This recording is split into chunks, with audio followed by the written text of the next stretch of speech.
So welcome back to the channel. Today I'm going to be making my pancakes. These are pancakes that I make every single week. I usually make them on Sundays. I post about it on Instagram. I always post a picture of the pancakes, put it up that it's Sunday. It's kind of become a tradition on what I do. And every time I post about it, everyone is always asking me about the recipe, how do you make them? So I decided I'll just put up a video so then I don't have to answer that question 1,000 times every weekend as I make these. So these pancakes, you only need 3 ingredients, which is going to be cottage cheese, eggs, and oats. Outside of that, everything else is optional. So I'll show you how to make the base, and then I'll show you the things that I add in that I've been doing to try to make different flavors and kind of stuff like that when it comes to these pancakes specifically. But you'll need a blender. Obviously, you'll need a pan. This one's not on right now. And you'll need some eggs, cottage cheese, and oats. And there's a certain way that I like to put it in that I found kind of mixes the best. So as for the recipe, start off with your eggs. You're going to crack 6 eggs without the shells. And I know what a lot of people are saying, 6 eggs seems like a lot. Everything that I'm doing right here, you can cut that in half. So if you don't want to make a lot of pancakes, then you can just do 3 eggs instead of 6. But usually when I make pancakes, I like to eat a whole stack of them. So we're going to make 6 eggs. We're going to make what we call the large sample of pancakes. Obviously, I'm not a chef. I'm dropping shit all over the place. So just bear with me as we go. So 6 eggs. Those are done. From here, you will need a scale. I guess I should have said that at the beginning. Second thing I like to add on top of the eggs is the other wet ingredient, which is going to be the cottage cheese. So for the cottage cheese, I think this is a 4% fat. Yeah, 4% fat cottage cheese. You need 330 grams of cottage cheese. Again, if you don't want to make a large grouping of this, just cut that in half. You don't have to have 330, you could do 115. And before you ask, I don't know the exact macros on everything, but it's roughly 80-ish grams of protein, like 70 to 80-ish grams of carbs, and around 30 to 40 grams of total fat. I don't know that exactly. Those numbers might be off. I have measured it out before. I just don't count macros right now, so I don't really care what it is exactly. After you get your eggs and your cottage cheese, you're then going to add your oats. For me, I use like these really small, like more fine type of oats. I don't know if you have access to them or not. That's just what I have here in Iceland. So we've got 6 eggs, 330 grams of cottage cheese, and then around 150 grams of the rolled oats.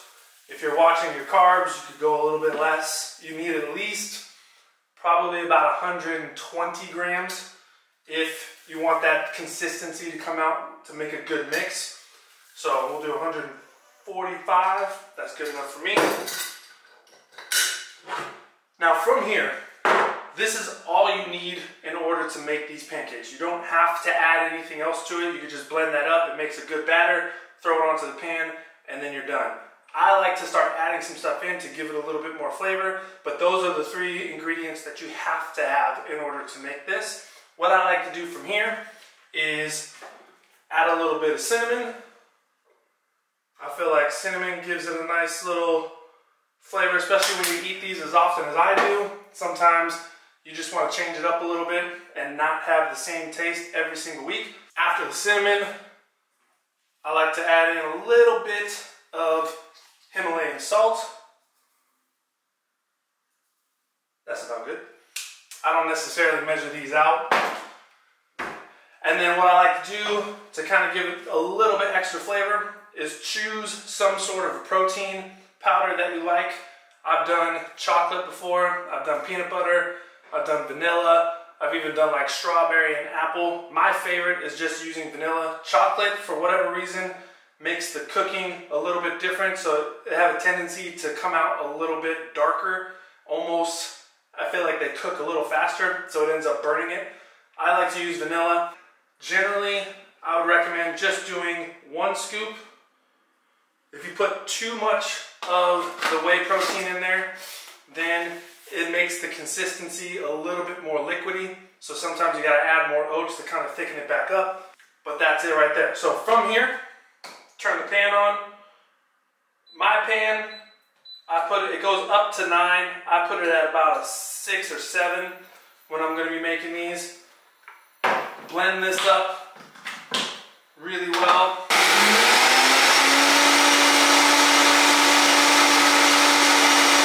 Alright, and then once you have your batter mixed up, then we are going to get to cooking. And if you are like me and you have a daughter, you know nothing is safe from stickers in the house, which is this forever is going to have sticker residue on it. When you're cooking these, the important thing is to watch the temperature on this. Normally, when you're making pancakes, let's say you have just like the ready-to-go pancake mix where you just have the powder, add some water, mix it up and go. You want to wait until you see kind of those bubbles pop up on top, then you know the bottom part is down. This doesn't mix the same way, so it's not going to give you that same texture. As you start to see that the top of that gets a little bit more firm, you're not necessarily going to get those little air bubbles that start popping through. That's when you're going to want to flip it, and you should get a nice golden brown. I like to use a small pan because it makes the heat a little bit more consistent. If you use a larger pan with the area that you have, it's going to end up kind of making different heat ranges within that pan. So I like to use a smaller one, and then you just pour it in.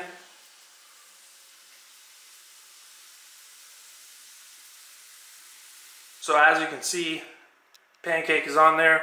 You'll just see that this top area of the pancake starts to get a little bit more firm, starts to not look as glossy because it's not as wet, and that's going to be the time that you want to flip the pancake. So it's been about, I don't know, 3-4 minutes here.